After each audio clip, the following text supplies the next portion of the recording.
Boulos, você tem uma avaliação de como deveria ser usado o BNDES? Porque ao longo da corrida presidencial, Lula falou em colaborar com, usar o Banco de Desenvolvimento para colaborar com pequenas e médias empresas. E agora, nessa missão internacional, ele já voltou a defender o financiamento de engenharia para outros países. O Hélio colocou alguns outros elementos. Qual é a sua avaliação, seu apanhado?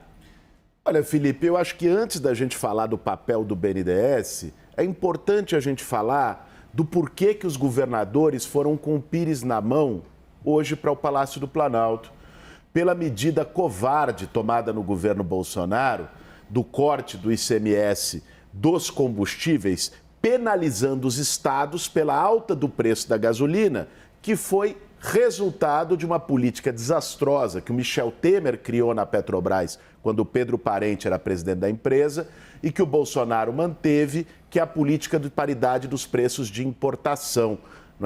Isso foi a política responsável, dado o aumento do dólar, as variações cambiais nos últimos anos, pelo aumento do preço dos combustíveis no Brasil inteiro.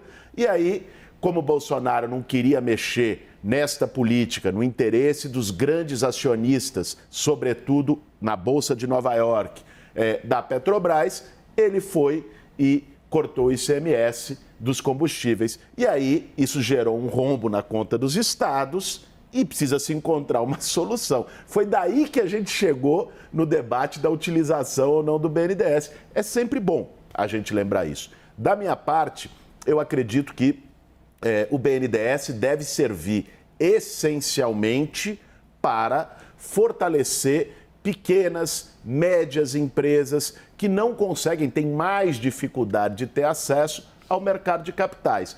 Agora, nós temos que ter em conta que nós temos quase que um monopólio de bancos no Brasil. Nós temos 5 bancos fornecendo crédito, que faz com que o nosso spread bancário seja um dos mais altos do mundo, que as taxas de juros tenham voltado a subir nos últimos anos, tem uma concentração do sistema bancário que é praticamente sem paralelo em termos internacionais em países como o do Brasil, que faz com que os bancos públicos, como é o BNDES, e no caso de bancos comerciais, o Banco do Brasil e a Caixa Econômica, tenham que ser utilizados em certos momentos, concedendo empréstimos com juros mais baixos, como forma até de regulação de mercado e de permitir a indução, o fortalecimento de certos setores estratégicos da economia brasileira. Nós temos um problema de base.